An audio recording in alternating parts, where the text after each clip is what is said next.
नमस्कार दोस्तों, स्वागत है आपका आज के मुख्य समाचार में, जिसमें सबसे पहली और बड़ी खबर में आपको बताएंगे कि भारत में आर्थिक तूफान आने वाला है। ट्रंप टैरिफ पर राहुल गांधी की भविष्यवाणी, पीएम मोदी पर भी किया हमला। खबर में आगे जिक्र होगा कि तेजस्वी यादव का नीतीश कुमार पर हमला, कहा अपराधियों की है सरकार अपराधियों के लिए। खबर में आगे जिक्र होगा कि मोदी सरकार की सभी योजनाएं हवा हवाई, खड़गे ने लगाया आरोप। आगे आपको बताएंगे कि यूपीए सरकार की रणनीतिक कूटनीति का नतीजा है तहव्वुर राणा के प्रत्यर्पण पर बोले पी चिदम्बरम, कहा मोदी गवर्नमेंट ले रही है क्रेडिट। आगे आपको बताएंगे कि पूर्व सीएम कमलनाथ बोले कि ईवीएम बहुत बड़ा धोखा। पटवारी ने किया भाजपा संघ के खिलाफ संघर्ष का आह्वान। दोस्तों, हर एक खबर की गहराई में आपको ले जाएंगे, लेकिन उससे पहले आपसे निवेदन की वीडियो कीजिए लाइक और चैनल को सब्सक्राइब करके बेल आइकन दबाकर कमेंट में लिखिए जय हिंद। रुक करते हैं सबसे पहली और बड़ी खबर की तरफ। भारत में आर्थिक तूफान आने वाला है। ट्रंप टैरिफ पर राहुल गांधी की भविष्यवाणी, पीएम मोदी पर भी किया हमला। जी हाँ दोस्तों, अमेरिकी टैरिफ नीति ने दुनिया भर में उथल पुथल मचा दी है और इसी बीच कांग्रेस नेता राहुल गांधी ने भारत में आर्थिक तूफान आने का दावा कर दिया है। गुजरात के अहमदाबाद में 2 दिवसीय कांग्रेस अधिवेशन के दूसरे दिन राहुल गांधी ने मोदी सरकार पर हमला बोला। राहुल गांधी ने डोनाल्ड ट्रंप द्वारा लागू की गई नई टैरिफ नीति का जिक्र करते हुए कहा कि डोनाल्ड ट्रंप को मोदी जी अपना मित्र कहते हैं, लेकिन जब ट्रंप ने नए टैरिफ लगाने की बात की तो प्रधानमंत्री ने चूं तक नहीं की। उन्होंने यह भी आरोप लगाया कि ट्रंप के टैरिफ से ध्यान भटकाने के लिए संसद में वक्त संशोधन विधेयक पर देर रात तक ड्रामा किया गया। इसके बाद राहुल गांधी ने भारतीय शेयर बाजार में आई गिरावट का जिक्र करते हुए कहा कि इसका असर दुनिया भर के शेयर बाजारों में देखा गया है।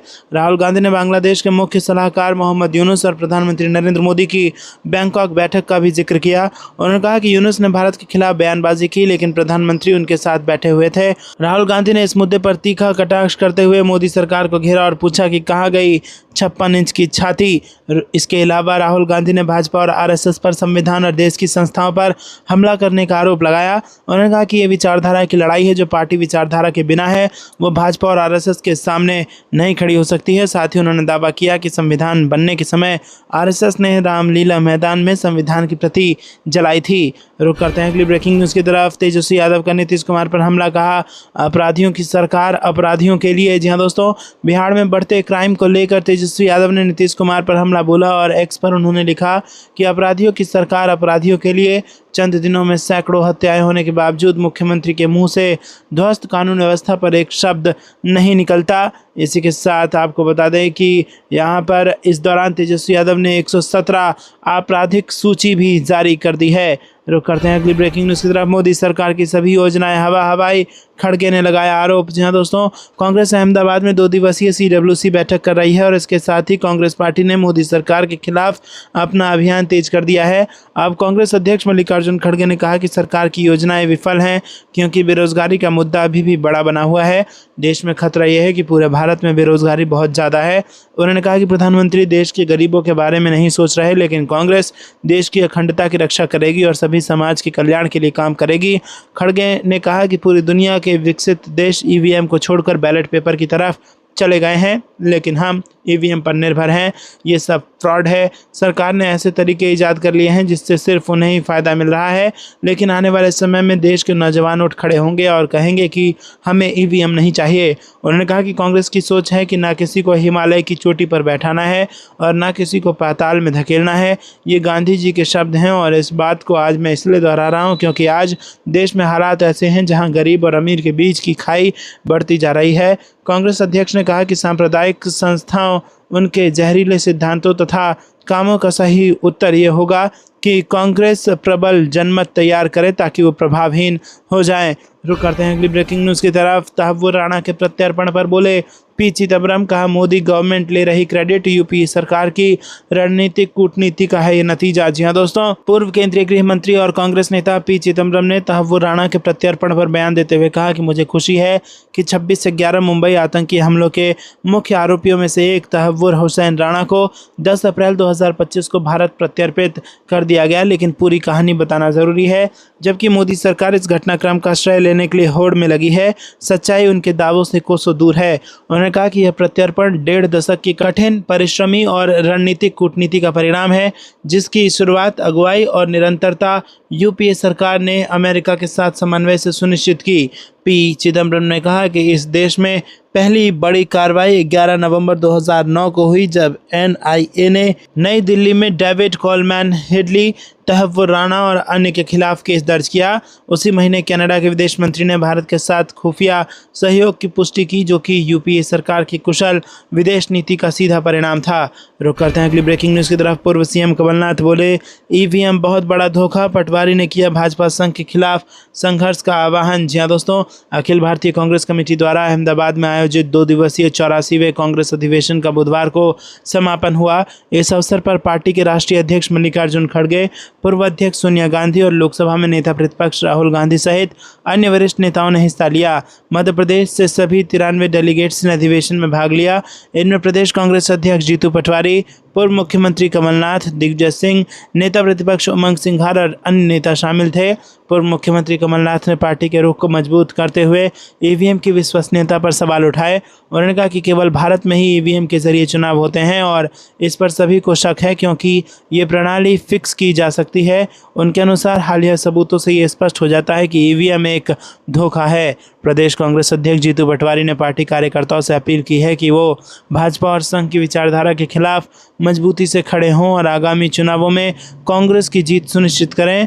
उन्होंने राहुल गांधी के नेतृत्व में कांग्रेस को और मजबूत करने का संकल्प लिया। रुक करते हैं अगली ब्रेकिंग न्यूज़ की तरफ। राहुल की पदयात्रा में भाजपा नेता ने की फंडिंग, 2000 कांग्रेस कार्यकर्ताओं को लस्सी पिलाया, पुष्प वर्षा के लिए कोलकाता से मंगवाए 3 क्विंटल फूल। जी हाँ दोस्तों, लोकसभा में विपक्ष के नेता और कांग्रेस के पूर्व राष्ट्रीय अध्यक्ष राहुल गांधी सोमवार को एनएसयूआई के राष्ट्रीय प्रभारी कन्हैया कुमार की पलायन रोको नौकरी 2 पदयात्रा के लिए बेगूसराय आए थे और यहां पर ये सब हुआ। रुक करते हैं अगली ब्रेकिंग न्यूज़ की तरफ। सरकार ने भूस्खलन पीड़ितों के ऋण माफी से किया इनकार, प्रियंका गांधी बोली, केंद्र ने विश्वासघात किया। जी हाँ दोस्तों, कांग्रेस महासचिव प्रियंका गांधी ने बृहस्पतिवार को केंद्र सरकार पर आरोप लगाया कि उसने वायनाड के भूस्खलन से प्रभावित लोगों को ऋण माफी देने से मना कर दिया है। प्रियंका गांधी ने इसे पीड़ितों के साथ विश्वासघात बताया है। केरल उच्च न्यायालय में केंद्र सरकार ने कहा कि वायनाड में पिछले साल जुलाई में हुए भूस्खलन से प्रभावित लोगों के ऋण माफ किए जाएंगे। इसके बजाय उन्हें रिजर्व बैंक के प्राकृतिक आपदाओं से संबंधित निर्देशों के अनुसार ऋण पुनर्निर्धारण की सुविधा दी जाएगी। प्रियंका गांधी ने सोशल मीडिया प्लेटफॉर्म एक्स पर पोस्ट करते हुए कहा कि वायनाड भूस्खलन पीड़ितों ने अपनी जमीन, घर और आजीविका सब कुछ खो दिया है। इसके बावजूद सरकार ने उन्हें ऋण माफी देने से मना कर दिया है। इसके बजाय उन्हें केवल ऋण पुनर्निर्धारण की सुविधा मिल रही है। प्रियंका गांधी ने इसे राहत नहीं बल्कि विश्वासघात करार देते हुए कहा कि हम इस असंवेदनशीलता की कड़ी निंदा करते हैं। हम वायनाड में अपने भाइयों और बहनों के साथ कंधे से कंधा मिलाकर खड़े हैं। उनके दर्द को नज़रअंदाज नहीं किया जाएगा। न्याय मिलने तक हम हर मंच पर उनकी आवाज़ उठाएंगे। रुक करते हैं अगली ब्रेकिंग न्यूज़ की तरफ। टीएमसी सांसद महुआ मोइत्रा भी पहुंची सुप्रीम कोर्ट। वक्फ संशोधन अधिनियम को दी चुनौती, 16 अप्रैल को होगी सुनवाई। जी हाँ दोस्तों, वक्फ अधिनियम को लेकर विपक्ष की नाराजगी खत्म होती नहीं दिख रही है। अब तृणमूल कांग्रेस की सांसद महुआ मोइत्रा ने वक्फ अधिनियम 2025 की वैधता को चुनौती देते हुए सुप्रीम कोर्ट का दरवाज़ा खटखटा दिया है। मोइत्रा ने 9 अप्रैल को अपनी याचिका दायर की और कहा कि संशोधन संविधान में निहित कई मौलिक अधिकारों का उल्लंघन करते हैं। याचिका में कहा गया है कि ये प्रस्तुत किया गया है कि कानून बनाने की प्रक्रिया के दौरान संसदीय प्रथाओं के उल्लंघन ने वक्फ अधिनियम 2025 की असंवैधानिकता में योगदान दिया है। वहीं वक्फ संशोधन अधिनियम से संबंधित सुप्रीम कोर्ट सभी याचिकाओं पर 16 अप्रैल को सुनवाई करेगा। रुक करते हैं अगली ब्रेकिंग न्यूज़ की तरफ। मोदी सरकार अब आरटीआई एक्ट को पूरी तरह से तबाह करने में जुटी, जनता को नहीं मिल पाएगी जानकारी, इंडिया गठबंधन ने लगाया आरोप। जी हाँ दोस्तों, विपक्षी इंडिया गठबंधन ने डिजिटल व्यक्तिगत डेटा संरक्षण यानी कि डीपीडीपी अधिनियम की धारा 44(3) को निरस्त करने की मांग करते हुए दलील दी है कि ये सूचना का अधिकार कानून को कमजोर करती है। कांग्रेस नेता गौरव गोगोई ने यहां संयुक्त संवाददाता सम्मेलन में कहा कि लोकसभा में विपक्ष नेता राहुल गांधी समेत इंडिया गठबंधन के घटक दलों के 120 से अधिक सांसदों ने इस धारा को निरस्त करने के लिए एक संयुक्त ज्ञापन पर हस्ताक्षर किए हैं और इसे सूचना एवं प्रौद्योगिकी मंत्री अश्विनी वैष्णव को सौंपा जाएगा। दोस्तों, संवाददाता सम्मेलन में द्रविड़ मुन्नेत्र कसगम के नेता एम अब्दुल्ला, शिवसेना के नेता प्रियंका चतुर्वेदी, मार्क्सवादी कम्युनिस्ट पार्टी के नेता जॉन ब्रिटास, समाजवादी पार्टी के नेता जावेद अली खान और राष्ट्रीय जनता दल के नेता नवल किशोर शामिल हुए।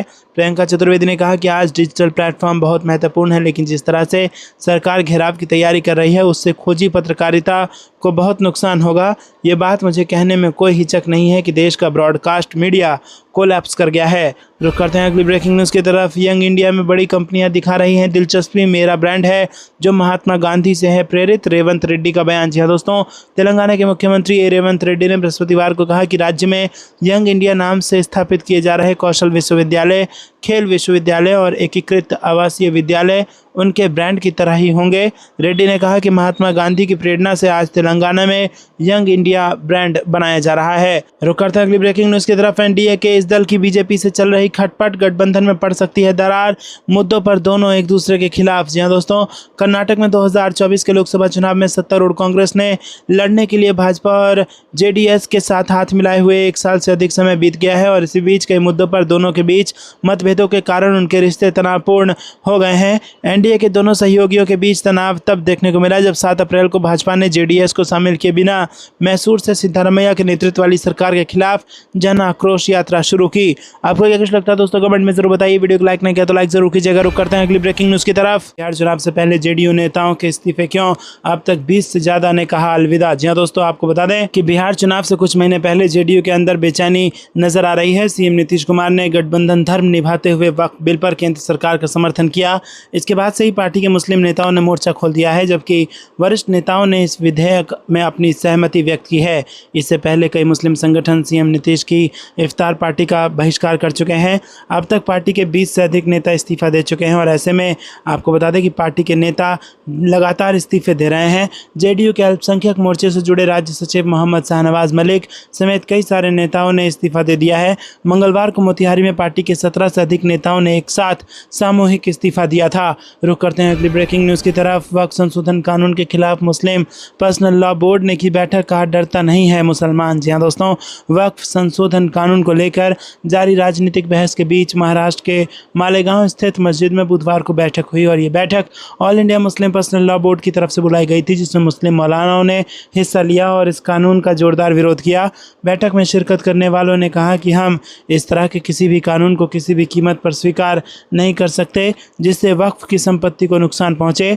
All India Muslim personal law board के सचिव मौलाना उमरैन महफूज रहमानी ने इस बैठक के बारे में पूरी जानकारी दी। उन्होंने मीडिया से बातचीत में कहा कि वक्फ संशोधन कानून से वक्फ की संपत्ति को खतरा है, लिहाजा हमारी सरकार से मांग है कि इसे वापस लिया जाए और हम इस तरह के कानून को मौजूदा समय में किसी भी कीमत पर स्वीकार नहीं कर सकते। उन्होंने वक्फ संशोधन कानून को केंद्र सरकार की मनमानी बताते हुए कहा कि इस देश का मुसलमान किसी से डरता नहीं है। अगर हुकूमत को ऐसा लगता है कि मुसलमान डरता है तो मैं एक बात स्पष्ट कर देना चाहता हूं कि इस देश का मुसलमान किसी से डरना नहीं जानता।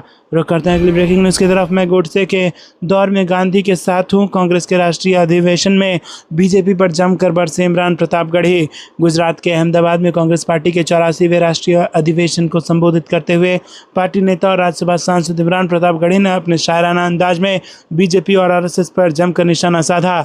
इमरान ने कहा कि किसने कहा कि गांधी के साथ हूँ, मैं गोडसे के दौर में गांधी के साथ हूँ। उन्होंने कहा कि ऐसा दौर है जब सत्ता में बैठे हुए लोगों ने नफरत को अपना हथियार बना लिया है और कांग्रेस देश के हर कोने में जाकर मोहब्बत की बात कर रही है। न्याय पथ यानी इंसाफ का रास्ता जिस पर कांग्रेस की विरासत को संजोकर न्याय योद्धा राहुल गांधी जी चल रहे हैं। दोस्तों, रुक करते हैं अगली ब्रेकिंग न्यूज़ की तरफ। अमित शाह के दौरे में लाखों के गबन का आरोप, सीवीसी ने दिए जांच के आदेश, दस्तावेजों में फर्जी तरीके से बनाई कमेटी। जी दोस्तों, केंद्रीय गृह मंत्री अमित शाह के चंडीगढ़ दौरे के दौरान सरकारी सामान की खरीद और किराए में लाखों के गबन का मामला सामने आया है।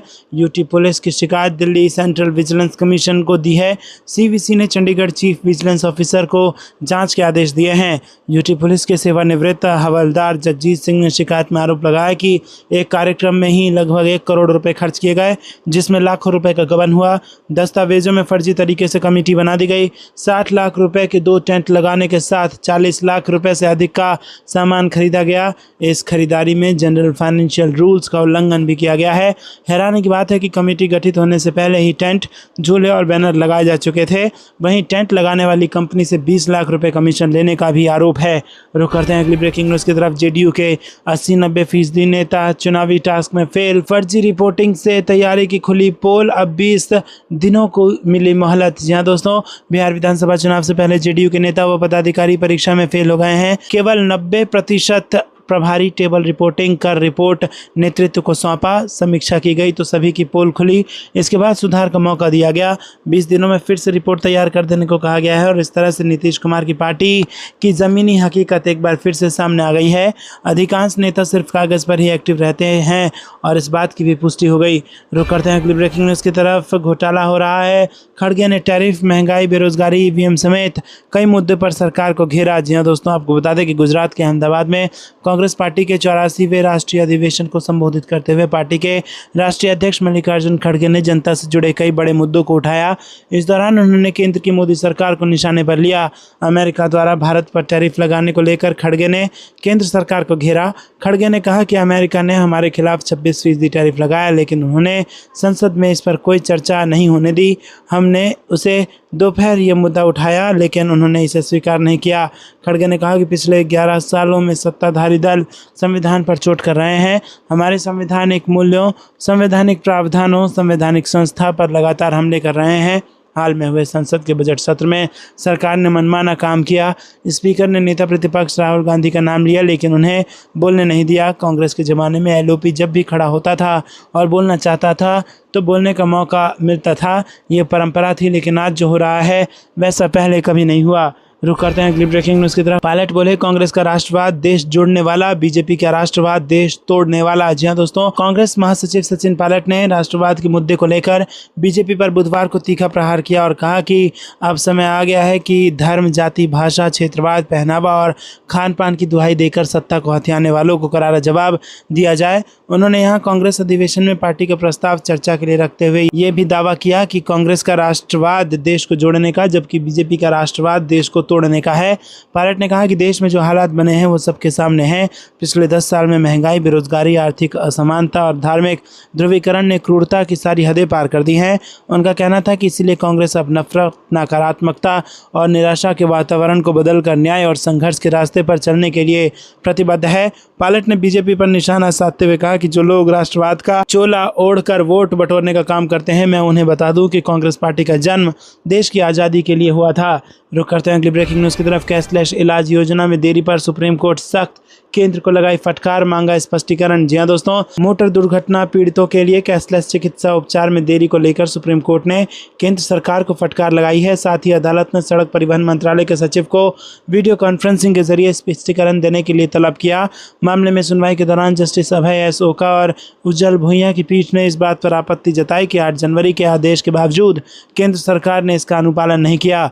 कोर्ट ने आगे कहा कि 8 जनवरी को दिए गए आदेश के बावजूद केंद्र ने योजना को लागू नहीं किया, जो कि एक गंभीर उल्लंघन है। सुनवाई के दौरान जस्टिस अभय एस ओका और उज्जवल भुइयां की पीठ ने इस पर आपत्ति जताई। साथ ही कहा कि ये न केवल अदालत के आदेश का उल्लंघन है, बल्कि एक लाभकारी कानून को लागू करने में भी देरी हो रही है। रुक करते हैं अगली ब्रेकिंग न्यूज़ की तरफ। मोदी सरकार प्रत्यक्ष अप्रत्यक्ष करों की बोझ जनता पर लाद रही है। जी हाँ दोस्तों, आपको बता दें कि मोदी सरकार द्वारा प्रत्यक्ष अप्रत्यक्ष रूप से हर सेक्टर में कर बढ़ाने का आरोप लगाते हुए एआईपीएफ राज्य कार्य समिति सदस्य अजय राय ने एलपीजी सिलेंडर में वृद्धि पर अपनी प्रतिक्रिया देते हुए कहा कि देश की मोदी सरकार जनता को गैर जरूरी सवालों पर उलझाकर महंगाई बढ़ाने का काम कर रही है। उन्होंने कहा कि मोदी सरकार जब सत्ता में आई थी तो मई 2014 में कच्चे तेल की कीमत $106.85 प्रति बैरल थी और उस समय पेट्रोल व डीजल का बेस प्राइस क्रमशः 47.13 व 44.45 रुपये था। रुक करते हैं अगली ब्रेकिंग न्यूज़ की तरफ। बंगाल में लागू नहीं होगा वक्फ संशोधन कानून, अल्पसंख्यकों की और उनकी संपत्ति की करूंगी रक्षा, ममता बनर्जी का बयान। जी दोस्तों, पश्चिम बंगाल की मुख्यमंत्री ममता बनर्जी ने कहा कि राज्य में वक्फ अधिनियम लागू नहीं किया जाएगा। कोलकाता में जैन समुदाय के एक कार्यक्रम को संबोधित करते हुए बनर्जी ने कहा कि वो अल्पसंख्यकों की ओर और उनकी संपत्ति की रक्षा करेंगी। मुख्यमंत्री बनर्जी ने कहा कि मैं जानती हूं कि वक्फ अधिनियम के लागू होने से आप दुखी हैं, आप भरोसा रखें, बंगाल में ऐसा कुछ नहीं होगा जिससे कोई बांट कर राज कर सके। तृणमूल कांग्रेस की प्रमुख ममता बनर्जी ने लोगों से उन लोगों की बातों पर ध्यान नहीं देने की अपील की जो उन्हें राजनीतिक आंदोलन शुरू करने के लिए उकसाते हैं। जाहिर तौर पर मुर्शिदाबाद जिले में वक्फ विधेयक को लेकर मंगलवार को हुई हिंसा का जिक्र करते हुए उन्होंने कहा कि बांग्लादेश के सीमावर्ती क्षेत्रों की स्थिति देखिए, वक्फ विधेयक को अभी पारित नहीं किया जाना चाहिए था। बंगाल में हमारे पास 33% अल्पसंख्यक हैं, मैं उनके साथ क्या करूंगी। रुक करते हैं अगली ब्रेकिंग न्यूज़ की तरफ। दिल्ली में प्राइवेट स्कूलों और बीजेपी के बीच गठजोड़ का आम आदमी पार्टी ने लगाया आरोप, अभिभावकों को दिया जा रहा है धोखा। जी हाँ दोस्तों, दिल्ली की राजनीति में में एक बार फिर शिक्षा को लेकर बड़ा विवाद खड़ा हो गया है। आम आदमी पार्टी के वरिष्ठ नेता और विधानसभा में नेता प्रतिपक्ष आतिशी ने एक महत्वपूर्ण प्रेस कॉन्फ्रेंस में निजी स्कूलों और भारतीय जनता पार्टी के बीच कथित साठगांठ का बड़ा खुलासा किया है। आतिशी ने आरोप लगाया कि दिल्ली सरकार और निजी स्कूलों के मालिकों के बीच मिलीभगत से माता पिता और अभिभावकों को धोखा दिया जा रहा है। उन्होंने बताया कि रविवार को दिल्ली के कुछ बड़े निजी स्कूलों के मालिकों और मंत्री आशीष सूद के बीच एक गोपनीय बैठक हुई और इस बैठक में स्कूल मालिकों को यह आश्वासन दिया गया कि सरकार उनके खिलाफ कोई कार्रवाई नहीं करेगी। इतना ही नहीं, उन्हें यह भी भरोसा दिलाया गया कि जल्द ही दिल्ली सरकार एक ऐसा आदेश जारी करेगी जिसमें उन्हें हर साल 10% फीस बढ़ाने की खुली छूट दी जाएगी।